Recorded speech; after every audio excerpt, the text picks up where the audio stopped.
Hello, this is Simon Brew.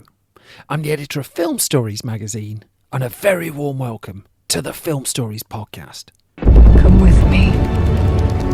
And I show you how deep the rabbit hole goes. And movies that had stories. That the story just sucks them in. This is just the beginning. We would be honored if you would join us. Hello, and a very warm welcome to Film Stories with Simon Brew. I am Simon Brew. As always, that's absolutely everything you need to know about me. The aim of the podcast, though, is given away by its title. I'm here to talk of the stories of films, and I tend to talk about production stories, marketing stories, release stories, distribution stories, 2 James Bond films in the same year stories, all the ingredients really that go towards making the films that we know and sometimes love. Just that, the films that we know and sometimes love. The films I tend to cover on this podcast, they lean more towards the mainstream than anything else. They're films I'm interested in or invested in to some degree. I try not to do snark. I try not to punch down. This podcast is a celebration of cinema and a real appreciation that somehow, films manage to get made. And I'm just going to get straight on with it, if that's all the same with you. Each time I set things up with a little clip from the trailer, and so I'll do that right now. I don't know. I don't like it. What do we gotta have a meeting for? Let everybody else worry about their own business. This meeting is how we're gonna survive. Meet Paul Vitti. How you doing? Feel great. Never felt better. A mob boss with a problem. Yeah, I got stress. Based on everything, I'd say you had an anxiety attack. I need you to find me a doctor, like a psychiatrist. Dr. Sobel? Listen, mister, you can't come in here. This is a patient's private session. You know me? Yes. No, you don't. Okay. You see my picture in the paper? Yes. No, you didn't. He's got problems. Well, yeah. You are my shrink. You don't hear the word no very often, do you? I hear it all the time, only it's more like, no, please, no. You've got an accent to Analyze this. In my world, I deal with animals, doctor. Want to be a ribeye? Get away from the car. What is my goal here? To make you a happy, well-adjusted gangster? I'm very angry, and I'm trying to get some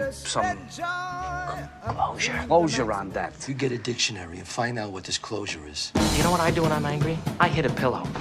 Try that. Just hit the pillow. Feel better? Yeah, I do. And that was a clip from 1999's Analyze This, directed by Harold Ramis. Screenplay credited to Kenneth Lonergan, Peter Tolan and Harold Ramis. Story, Lonergan and Peter Tolan, and starring Robert De Niro, Billy Crystal, Lisa Kudrow, Joe Vittorelli and Chaz Palminteri. The starting point here was Kenneth Lonergan. Now, Kenneth Lonergan, as we know him now, is a lauded filmmaker, and not least for, a collection of particular projects.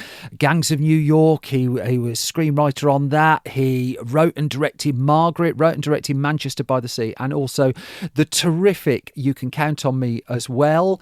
Kenneth Lonergan also is a multiple Oscar nominee and also an Oscar winner for his screenplay for Manchester by the Sea. But this was the first of his projects to make it to the big screen. When we find him in the 1990s, he's, a pretty prolific playwright, really, and always someone looking for ideas. And it was an interview with The New Yorker. He revealed what became the catalyst for Analyze This. And he talked about how his mother and stepfather were both psychiatrists and both also practicing analysts. And as the New Yorker piece revealed, a dinner table anecdote from his stepfather about a colleague who was approached for treatment by a member of the mafia provided the premise for Analyze This. That Lonergan would pen the script when he was in his early 30s. It wasn't the first screenplay that he'd written, but he looked to write a film to basically support his quote, less lucrative vocation as a playwright of tight focus character dramas. The script then went out into the Hollywood system, and one person who got hold of it, and there's some wooliness over the dates, but I think it was in early 1997, was Billy Crystal. Billy Crystal spent a lot of the 1990s hosting the Academy Awards. He also had hits, City Slickers, a big hit. When Harry Met Sally had hit big at the end of the 1980s. And he'd been looking for film projects throughout the decade, and he liked this one, and he was he who brought in Peter Dolan to work with him on the script. The The idea was that he would play the shrink character in the film. He would also executive produce the movie and do a little bit of screenplay work. He wasn't the only one who did screenplay work, though. That in the end, there were said to have been 7 writers on the film. It's only 3 of them ultimately who get credited. But there's also some muddle over who owned the screenplay first. So I found one article, I think it was the Los Angeles Times, that said that it was producers Paula Weinstein and Jane Rosenthal came in with Robert De Niro because Robert De Niro's production company Tribeca had owned the project, had put it into turnaround, and then Paula Weinstein picked it up with Warner Brothers. Now, I think Billy Crystal came in just in the early stages of that. And, I mean, Lonergan had penned the screenplay, had found the buyers for it. And, I mean, it took a long time to get through. I mean, George Gallo was another writer who took a go at it. And between Gallo and Tolan and Crystal and Lonergan, there were lots of voices going into the script. In fact, as we're about to find out, there are a few more voices that were going to go into it as well. So when did Robert De Niro find it? The second time in this podcast I've done that, asking a question I'm going to answer. Well, the story I found was he was in France making Ronin when he took delivery of the screenplay for it. And he toyed with the idea of doing a comedy that's kind of sent him up a little bit. And he got to the point in his career where he was looking for a fresh direction. He'd proven that he could do comedy with the Sublime Midnight Run, but he kind of resisted doing something that ridiculed the roles that had, let's face it, done particularly well for Robert De Niro over the years. Still, as he took hold of the script, a man called Richard Loncraine was attached to direct the film. He'd worked on The Missionary, a period drama. He was also on Richard III, the Ian McKellen Richard III as well. Harold Ramis at this stage had apparently been approached, as he explained to the Chicago Tribune, but Ramis had just moved back to Chicago and had promised his family he'd spend a year pretty much uninterrupted there after several years in Los Angeles area making more and more films. Now, Crystal was pretty convinced that this was a perfect Robert De Niro project, and he met with studio executives who weren't that keen on the idea of De Niro as the mob boss undergoing some degree of counselling or therapy. Still, Crystal put in a call to De Niro, and I mean, this is explained in his book, Still Fooling 'Em. It's a really good memoir, actually, Billy Crystal's. And he said, De Niro called me 2 days later and suggested that we do a reading. And so they did that reading in the conference room at the mega agency, Creative Artists Agency, CAA. And Crystal said, I sat across from the great De Niro, and with a good cast in the key parts, we read the movie. He got big laughs straight away, and I could see him enjoying himself. We had a natural chemistry, and I couldn't get over the fact I was acting with him. But De Niro's not one to make a quick decision on his film projects. Let me think, he said. And Crystal acknowledged his concerns were legitimate. How far should he go with this character? Would it hurt his chances to play a mob character again? As it turned out, no, but he wouldn't really do it for a little while. Would he be making fun of himself? And Crystal said, I felt the audience would love it if he winked at himself. Winked, I said. It would take several months before he would make a decision, but De Niro decided, yeah, he's going to give this a go. However, one thing they were going to need fairly quickly was a new director, because Richard Loncraine would be replaced on the film in the spring of 1997. Now, with De Niro circling the project, there was a suggestion that Martin Scorsese might direct it. In fact, he'd just come off the back a year or two before of Casino with De Niro. Of course, they made Goodfellas at the start of the decade as well. But Scorsese wasn't really interested. He turned the film down. This was the era he was making films like Kundun and Bringing Out the Dead. There was a moment where Billy Crystal and De Niro considered co-directing as well. Both had directed at this point. Billy Crystal with Mr. Saturday Night, a surprisingly dour film, but the recent Broadway musical of it, which I had the pleasure of seeing, much more upbeat and better, I would suggest as well. De Niro had made his directorial debut with the terrific A Bronx Tale, and they looked at co-directing, but in the end, it was Harold Ramis who was tempted back to the film. He took a look at the script and agreed to do it. He was hired, and as he did on most of his films, as he did on Groundhog Day, he would take that script and he would do a pass on it himself, that he would do a rewrite and really work out what the Harold Ramis version of it was. He would do his work on the script for the film back in Chicago, where he could be closer to his family, and he would explain to the Chicago Tribune that he had problems with it. He said, I thought the therapy was too easy. He said Billy Crystal was too self-aggrandizing in a sense. It turned him into Freud. He puts this whole thing together in a very melodramatic way. And he said everything was just given straight out, just said, and he said he felt it was sappy. It took until the spring of 1998 when they considered they had a working script for the film. And now Robert De Niro was also going to produce. By this point as well, Lisa Kudrow, Chaz Palminteri, Joe Vitarelli had all signed up as well.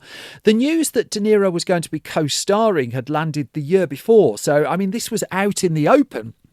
But it took some time to get to production. It would be on May the 11th, 1998, in New York, Florida, New Jersey, that Analyze This would get shooting. Now, De Niro, in terms of the chronology of what you film, asked that his character's anxiety attack scenes were shot first, because those were the ones I think he was going to find the most difficult. A meticulous preparer, really, Robert De Niro. Even as his career went on, Sean Levy's memoir of him talks about this quite a lot. In his early days, he would prepare, and he only just was starting to relax about this point in his career.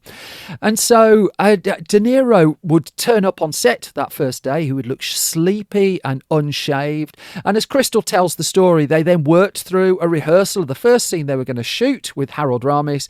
And then they'd come back 2 hours later to actually shoot it. And there was De Niro, absolutely banging character. He was clean shaved. He was in a very, very luxurious suit.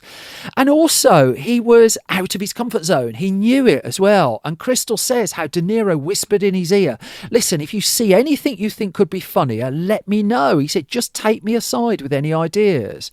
And this really took Billy Crystal aback, really. Here was Robert De Niro, regarded as the greatest actor of his generation, just being really open to whatever Billy Crystal had that would make his character better, that would make it funnier, that would make it work. Crystal talked as well about just how much he loved playing the straight man to De Niro. And he says De Niro's technique was fascinating. He said he loves to keep doing different versions of line readings, all of them coming at you at lightning speed. He would keep going back and starting over as you repeated lines 4 or 5 times, each with a different spin to it. And Crystal just felt Robert, to the rest of us, made me better just by being great himself. And he said, I played a man who listened for a living. It wasn't a long shoot. The filming was done in under 2 months. On June the 25th, 1998, filming wrapped up on Analyze This, and post-production could duly begin. There was, however, a bit of an unexpected elephant in the room, because Analyze This in the end had been funded by a partnership between Village Roadshow, the Australian financier with whom Warner Brothers had just struck a deal to co-finance a bunch of films, and Warner Brothers itself. Now, Warner Brothers also had HBO in its asset register, and HBO had this new TV show that was debuting at the start of 1999 about a mob boss going into therapy. That TV show would be the groundbreaking The Sopranos. And as Harold Ramis would argue, and this came up on the press tour more than once, he said The Sopranos, which also features a mobster in therapy, of course, it's not a comedy paced like ours. It's so different in intent. And he admits he'll always put a positive spin on things, but he did note too that Billy Crystal was quite concerned at The Sopranos coming out 2 months before Analyze This. These projects are overlapping one way or another, and as Ramis told, because Time Warner owns HBO, Crystal was said to have thought, how could they do this to us, release The Sopranos? And as Ramis said, if it's terrible, no one's going to see it and people will stop watching it, and if it's great, people are going to want to see more. And he figured it could only rub off, and he sort of proved right as well, that when Analyze This was released into cinemas, it did find an audience, and it did find interest as well. So let's go through it. I mean, the release of the film was March the 5th, 1999 in the US, and the critical response to it was pretty good. Pretty good. It wasn't great. It was pretty good. However, the one thing that was drawn out, well, the two things were the two lead roles from Robert De Niro playing with type, really. The fact that it was a comedy was, by the way, I mean, he was playing this mob boss character, but also Billy Crystal playing against him. And I think it was Roger Ebert who also saved some special words for Joe Vittorelli as well. But it was the script itself wasn't said to be particularly great, but the actual core concept, these two actors playing against each other, De Niro just kind of playing off the role that he'd cemented on the big screen for many years, well, that was successful. And the thinking was audiences might just go for it. The movie itself had cost $30 million just for the negative before promotion and such like. The opening weekend of the film, $18.3 million. Pretty handsome numbers that for a comedy. In second place, opening that same weekend, was Cruel Intentions with $13 million. Nicolas Cage headlined Joel Schumacher's 8mm. That was in third place, down to, it was the number one the previous week. Had great $7 million that weekend. The Other Sister was sat in fourth, Payback in fifth, October Sky, really nice little movie, October Sky, was in sixth. My Favourite Martian, Message in a Bottle, Shakespeare in Love, She's All That. And so Analyse This was doing all right, and then its drop the following weekend was just 15%. Now usually films lose a lot more than that. Turned out there's a lot of competition as well. I mean, to put it in context, on its second weekend, Cruel Intentions lost 46% of its business, pretty decent that. In the case of Analyse This, its second weekend was 15.5 million, still at number one, against, I'm counting, 4 or 5 new openers in the top 10 as well. Them being The Rage, Carrie 2, The Corruptor, Baby Geniuses, The Deep End of the Ocean, and the Wing Commander movie as well. And the word of mouth was helping Analyse This. It was knocked off the top spot by Forces of Nature, starring Sandra Bullock and Ben Affleck, but still helped itself to 11 million on its third weekend. Fourth weekend, still in second place, as films like Ed TV and The Mod Squad and Doug's First Movie didn't dislodge it. And then The Matrix came along. All bets were off when The Matrix came along. Do you know The Matrix opened the same weekend as 10 Things I Hate About You as well? 1999 was an amazing time to be going to the movies. Analyse This, even as the hits kept coming throughout 1999, though, just kept going on the big screen. It stayed in the charts for a long time. It was actually on release for 43 weeks in the end. And it would take, 10, 11 weeks before it would drop out of the top 10 chart altogether. By which point it had grossed 106 million in the US, 70 million outside of the US as well. And that was enough to get people talking about doing some kind of follow-up. Before that, it's worth noting that Analyse This was one of the earliest films too to have a very big success on DVD, the then burgeoning DVD format as well. It was a very extras-packed DVD. I remember importing it. This was a film that took a long time to come to the UK, so I remember I'd imported the DVD and watched it by the time it arrived on UK cinema screens. The sequel to follow in 2002, that would reunite Peter Tolan, Peter Steinfeld and Harold Ramis actually on the script, Steinfeld being the new addition to that. Harold Ramis directing, and there's De Niro, Billy Crystal, Lisa Kudrow, Joe Vittorelli, Kathy Moriarty added to the cast. Lightning didn't strike twice though, twice as expensive and half as popular, a third as popular as it were. The reviews were just not anywhere near as good. The film's not anywhere near as good, really. I think if you look at the first Analyse This, it paved the way to the Meet the Parents films, which were far more successful, I think, really, for De Niro's comedy. But Analyse This remains, I think, a good film, a good, fun film. Analyse That is pretty forgettable, really, and just your fairly standard Hollywood sequel that takes like 50% off the original film, and really had no one particularly clamouring for another movie. The Sopranos, meanwhile, was absolutely burning it up by this point. Kenneth Lonergan would admit many, many years later, in fact, it was while promoting 2016's Manchester by the Sea, that he never actually saw the film in the end. He was talking to Mark Maron on the WTF podcast, and he said the film, it was rewritten. It was one of my first Hollywood experiences. And he said, I wasn't surprised at all because I knew what I was getting into. But it's been rewritten by 14 people, he said. There's not really a word of mine left in it except the title. He said the idea behind it's mine. Originally, the kind of humour that's in it is mine, so I take some credit for it. But it was just rewritten totally out of my... He just said, I've seen bits of it, and it does seem very funny to me. He wasn't punching down on the film. He just said it wasn't really him. The film then, I mean, it's the best part of a double pack, and it is the movie that kind of broke Robert De Niro into comedy. It is not his best comedy outing, but in a year, I mean, loads of stuff he's said about the cinema of 1999. Books have been written about the cinema of 1999. It's easy to overlook, though, this hit comedy that sat there in the March of that year, just almost minding its own business, that turned into a real surprise hit in a year that was not short of surprise hits. It was the 15th highest grossing film of that particular year. I mean, there was Phantom Menace, Sixth Sense, The Spy Who Shagged Me, Toy Story 2, The Matrix. But if you'd have put a bet on it being 100 million grosser in the US, I mean, at the start of 1999, I don't think you would have had too many takers. Just a few parish notices. Firstly, this podcast, I mean, thank you for listening to it. I can't thank you enough for that. There are a couple of extra ways to support it if you're so inclined to do so. Thank you to everybody who's done this. Thank you just for listening, though. I'm utterly genuine about that. If you want to support the Film Stories podcast financially, you can do so by going to patreon.com/Simon Brew.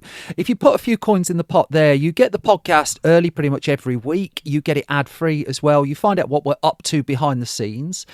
Costing you nothing was to subscribe to this podcast at your podcast home of choice, and also costing you nothing is to leave ideally a hugely positive review as well. For independence without marketing budgets, stuff like that is absolute gold dust in doing battles with the evil algorithms from the planet Mars. So thank you to everybody who's done that, and if you don't mind, it's hugely, hugely, hugely appreciated.